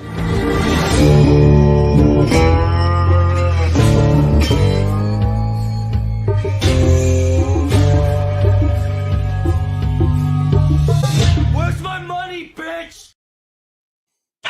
Frank, I leave you with the floor. I will come back with more info. Got a couple hockey picks here. Starting off with both picks are going to be for tonight, or one hockey pick, one NBA pick. I'll start off with the hockey pick. Got the Jets and the Devils. I'm sorry, VP, for this pick, but the Devils are without Jack Hughes for the rest of the season, and that is a massive blow. I do think that the Devils are extremely talented, even without Jack Hughes. But you look at their performance lately, and they miss him. They miss him bad. They miss him a lot. While I do think this is a good Devils team without Hughes, they are going against the Winnipeg Jets, who have been a wagon in the regular season. It just doesn't seem come playoff time they could get the job done. They've still been a wagon. The Jets could very well win the President's Trophy this year. It just boggles my mind that they are only a slight favorite on the road here without Hughes in the lineup. And that goes to show you just how good the Devils team has been this year, that even without Hughes, they're just a slight underdog at home against the Jets. But I do think the Jets get it done against the Devils and the Devils' current groups of players. So we're going to take the Jets money line minus 120, bet to win 3 units. And we'll throw in an NBA pick because it's been a little bit since we've thrown in an NBA pick as well. We got the Portland Trail Blazers at the Oklahoma City Thunder. The Thunder are one of the best teams in the NBA. They very well may win the NBA championship this year. They are clearly a clear favorite as one of the top teams to win the NBA championship. They've won 5 games in a row. Their record is 51-11. They're home against the terrible 28-35 Trailblazers, and they're only 1.5 point favorites. This could be a trap game, but I'm going to side with the Thunder in this one. The Thunder will be out. Oh my Lord. The Thunder will be without most of their key guys, including Shai Gilgeous-Alexander. Chet Holmgren is a game time decision, so we'll see if he plays. And if he does play, that's a bonus for the Thunder. It's a huge boost for them. But I think even the Thunder's bench players are better than the Portland Trail Blazers team overall, even when the Blazers are fully healthy. The Blazers have been playing with a ton of fire lately, but going on the road against the Thunder and expecting to win is going to be a huge ask no matter what team the Thunder is throwing out there. So I'll take the bait and see what happens. Oklahoma City Thunder money line minus 122, bet to win 2 units. And that's what I got this week on Breaking Bets for you. And maybe VP's got a little bit of news. Yeah. He's frozen. Oh, I thought you were frozen. I got one that says, don't think the Leafs are done. Which means like something could have got in time. Brad Marchand has been traded to Florida. For sure? Yes. The trade call is still pending, but Brad Marchand has been traded to Florida. Wow. which means Matthew Tkachuk and Brad Marchand are teammates. That's hockey comedy. That is high-level hockey comedy. This is like the Bruins are going to eventually tear it down, I think. It's coming. They need youth. John Cena turns heel, and Brad Marchand goes to their third biggest rival in the same week. Yep. My childhood is over. I mean, I'm 30, so it's like been over for a while, but damn. Yeah. Join the club, VP. Marchand to Florida, it's happening. I've had heartbreak as well. It's part of the game. It's part of the sport. I thought it was Vegas because of their tweet, but it's Florida. That's unbelievable. So are the Bruins like basically saying we're cooked this year? We're not going to make the playoffs? That's firmly selling, yeah. Yeah. Because I think Middlestat is a downgrade from Coyle. Yeah. Roughly. He's think younger. So. But like, yeah. The only one I disagreed with you throughout the show that you ended up being right on, technically, Besser. I thought Besser was gone. They've been dangling him all day, and he's a UFA. I know, but you got a chance to make the playoffs. Don't give up. Don't wave the white flag. Well, and that's what I was saying about Marner. Like, he's your own rental. But the thing with the Leafs, it's a little. If you get rid of Besser, the Canucks are really cooked. Get rid of Marner, the Leafs aren't cooked. No, that's the difference here. I also think shitting on Marner's playoff production is overrated. He's been good in the playoffs. Could he be better? Yeah. Every Leaf could be better, except Nylander, because when Nylander is healthy, he's been like really good in the playoffs. But Brad Marchand. It's crazy. I can't believe he's going to play for Florida. I'm just going to... You want to try and make a phone call? Go for it. It's... everybody's freaking out right now.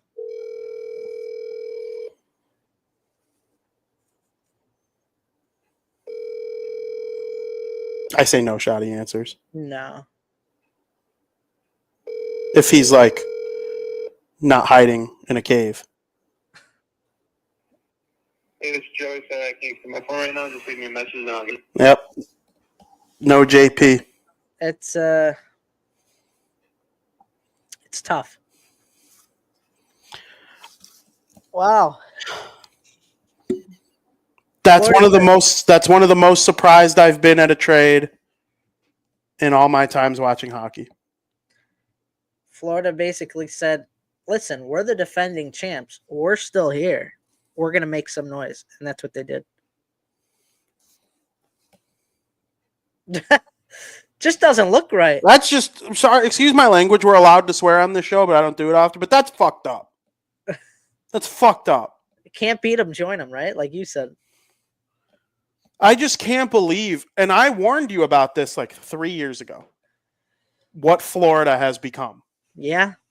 Like, they are unequivocally one of the best organizations in all of sports. It's hard. And in football, teams win a couple Super Bowls usually. MLB teams really don't repeat. We actually haven't had a repeat since the 90s. Like, there hasn't been one this century in baseball. So, similar in baseball, too. Except we're going to have a repeat this year and next year, the year after. Because it's stupid now. But hockey has like some definitive, like strong organizations, and Stanley Cups don't always prove it. Mm-hmm. They help, and Florida's got one, and they have a West or a Eastern Conference championship. But Florida's just what they've. Remember when that picture went viral? It was like the middle of the second period, and there were like 600 people in the stands. Yeah. Another Bruin sell. Brandon Carlo was traded to Toronto. Another one just came in? Yep. Wow, Brandon Carlo. So they're really just they're selling. They're selling off everyone to their own division rivals. Who did they give the Habs Pasternak? I mean, damn. The Bruins they're on the decline now. I mean, you saw it this year. They're on the decline. Dylan, our buddy Dylan, friend of the program, he quote tweeted Marchand getting traded to the Panthers with, "The Joker is getting traded to Thanos' army." I mean, this is one of the greatest crossovers of all time. This is Jimmy Neutron finding himself in the Fairly Odd Parents world. How do you think JP is going to take it? Oh, it's gonna be Going to hurt a little bit. You The think? Bruins are dead. This is the most dead they've been in my time watching. Because even when they missed the playoffs a couple years ago, it was like, okay, Rask wasn't healthy. Bergeron, Pasternak wasn't what he is yet. They ended up drafting McAvoy with the 15th overall pick the year they missed the playoffs. They didn't hit on those 3 picks in a row. Not hitting on those 3 picks in a row is part of the reason they are bad now. Because I think if they draft Barzal, Shabbat, and Kyle Connor with those 3 picks instead of Zaboral, Senyshyn, and DeBrusk, they probably are still really good right now. But crazy. We got a little bit of a feel good trade coming in right at the end here. Colorado is bringing back Eric Johnson again. How many times is Eric Johnson going to get traded back to the Avalanche? He's like a bad penny you can't get rid of. I haven't heard that the Devils are done. Jake can't believe this, VP. Oh, here's a big one coming in. Okay. San Jose traded Fabian Zetterlund to Ottawa. Oh? Zetterlund's having a good year, man. He's having I've been a little annoyed because like the Devils gave him up in the Timo Meier trade, and he's been scoring goals at a similar rate as Timo Meier. No, he doesn't. Right there. They're right there. There's no doubt. And the Bruins sold, so you can eliminate them. The Islanders didn't sell. The Bruins or the Islanders, they got rid of Nelson. I wouldn't say they sold. It's a big sell, but they didn't completely sell. Right. Because they had other pieces to let go of. They kept Kyle Palmieri. They'll probably extend him. They kept Anders Lee. They might try to extend him. Like they had some big pieces to move. The Hawks didn't completely sell either. But the Hawks they're in a different spot than the Islanders. But I like that though. I like that they didn't completely sell. 100% because now it's about building up again. The Islanders, they still need that initial teardown. Yeah. So I feel like a teardown's coming in Boston. I'm very surprised. I wouldn't have thought he was leaving, to be honest. But it'll be interesting to see what the Bruins got back from the Florida Panthers. Because they definitely had to get a prospect in there, no? Maybe? I'm trying to figure that out right now. Maybe not a top prospect because Marchand's not what he used to be, obviously. I'm very interested to see what the Florida Panthers gave up for him. I'm going to say it's not that much, to be honest with you. We are going I think we're going to see. I think we're going to see what they gave up and be like, wow, they could have gotten a little bit more for Marchand if he was, a little bit older or younger. But I don't think they're going to have to give up that much for him. How much is he making on his contract, by the way? The Blackhawks just made another trade. Uh-oh. Maybe I spoke too soon. It's weak. Oh.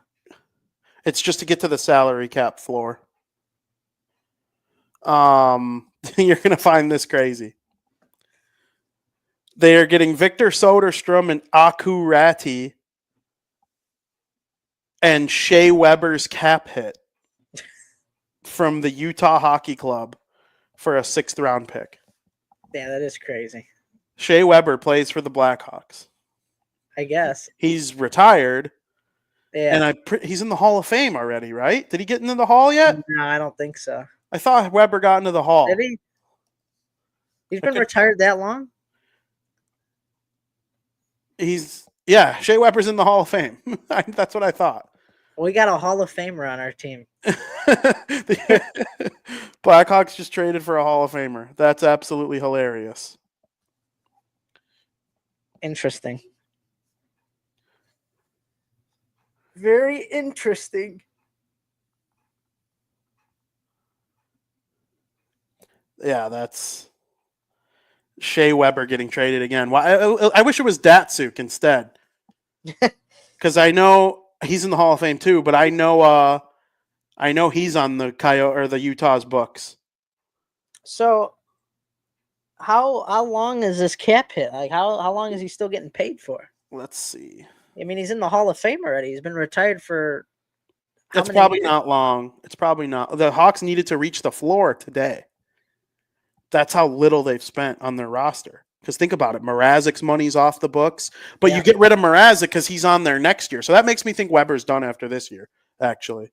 A good handful of Seth Jones is off the books. Yeah, exactly. Absolutely. I'm working on it. I will try to figure that out. I mean, we'll see how long we could go here. So Kyle Davidson is speaking at 4:30, and your boy is going to be there. So I'm excited to see what he has to say about the moves and lack thereof. But yeah, and this Shea Weber thing is real. So Interesting. $7.8 million cap hit. Do you know for how long? Just this season, you think? I think it's through next season. Through next season. They're not even close to the floor without it. And they're not going to. I think if they got Rantanen and Marner in free agency, they still would have like leftover money. So, like, it's not surprising to me in the slightest. Right. The Devils did something like this too, right before right before they started to get good. I forget whose contract they took. I think it was. I want to say it wasn't Hossa. It was someone that Ryan Clough was one of them too. There was something, and I was like, it's like you really know your team is bad when they're doing that. So like it sucks, but like I think you can be the Hawks next year, still be a little better with that. Yeah. So I can't believe Brad Marchand's going to freaking Believe it, VP. It's hard to believe. They could run a line of Marchand, Bennett, Kachuk. They just Three absolute menaces. And they just traded their captain. Who? Oh, the Bruins. Yeah. Yeah, McAvoy. McAvoy will certainly. You think he'll be named the next captain? Yeah, I do. So I'm reading up on Soderstrom. Good player to take Weber's money. He's like a first-round pick. Soderstrom? Victor Soderstrom. That's a great trade for Kyle. To just take on some Shea Weber money to get to the cap. Victor Soderstrom. Young guy. First round pick in the 2019 NHL entry draft. Yeah. The Coyotes took him, I think, 7th overall. 11th. 11th. It rhymes. Coyotes. Yep. He just turned 24. He just had a birthday. Let's see.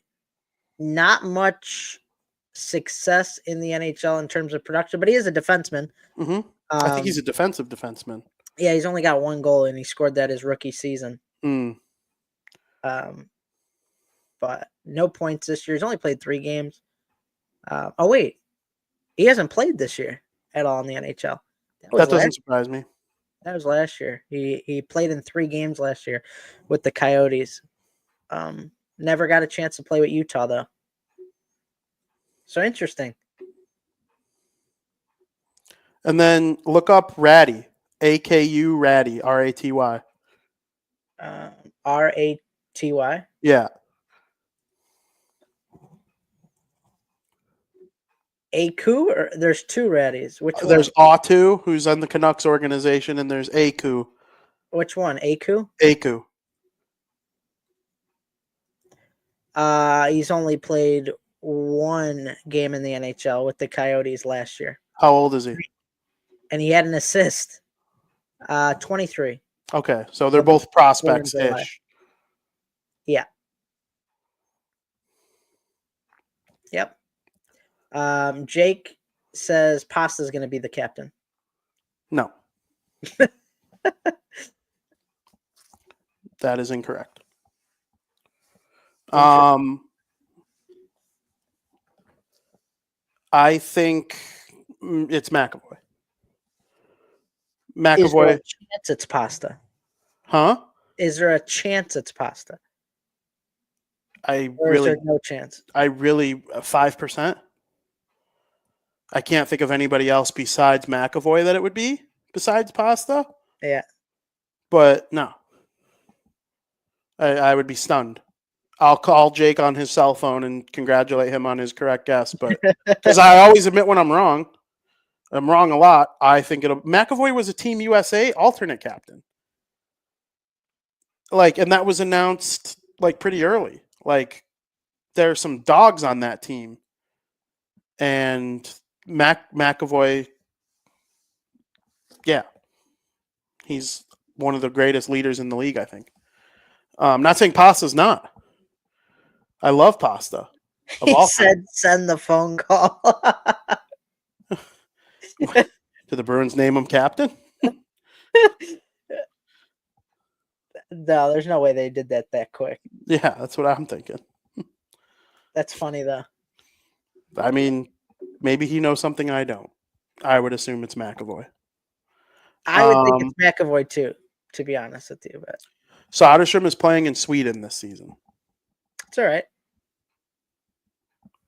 So it's the main point of the trade is to get to the cap floor, but if Soderstrom became something, that'd be pretty cool. That there's a possibility. It's not 0%. Yeah. Seeing Marchand in a Panthers jersey is just weird. Making a trade with a team that you're playing against tonight is also weird. Matthew Tkachuk, Sam Bennett, and Brad Marchand all playing for the Florida Panthers. Just complete menaces. It's crazy. So now they're definitively better than the Washington Capitals? I think they are. I thought that before, though. And then you think the Capitals are too? Yeah. No. I just don't think the other teams are definitive. Okay. Does that make sense? Yeah. I would pick the Leafs and the Lightning in a playoff series. Wow. And if Jack Hughes were healthy, I probably would pick the Devils with bias. Mm-hmm. I don't think it would be impossible if he was healthy and they were playing well, at their peak. Yeah, I do think they went 2-0 against Washington this year. So, but without him, absolutely not. They don't play the Capitals anymore? No, they're done. They are done. Okay. So, Frank, I think that just about wraps up what we're going to do here on the show today. I got to get in my car and drive to the city where Kyle Davidson will hold his press conference at 4:30. Make sure you're following me on Twitter at Vinnie Parisi to get updates from that. I'll also have something on Rantin' In, and I got my partner took care of the non-Donato Maroon news, but I got the Utah news. So we'll get to that. That'll be posted soon too. Make sure you go to thehockeynews.com/Blackhawks if you want to read my stuff, or just go to thehockeynews.com in general to support the whole site. Would very much appreciate that. Frank, do you have anything you got to get off your chest before we end the trade deadline extravaganza? That was a very fun show. Loved it. It was a lot more casual. I like it casual, talk, engage with the chat a little bit, get some news here and there. That's fun. A lot of fun. Absolutely. Thank you to everybody who watched today's show, or if you're listening and you want to go back and listen to it, Spotify, YouTube, wherever it is you get your podcasts. Hockey's a great sport. I'm loving the trade deadline. I hope everybody had as much fun as I did, and make sure you follow the Barroom Network as the Chicago Bears are getting real nitty gritty into their off season. You got free agency starting on Monday, so big news around the NFL is going to be coming. They've already made a couple trades that can't go through until then, but when the new league year starts, but it'll be very exciting. A lot of good stuff going on there. And Frank, hope you had a great time doing the show. As always, hopefully a big Devils trade comes in after the fact because they haven't said they're done yet. And it usually does. Matthew Tkachuk tweeted something.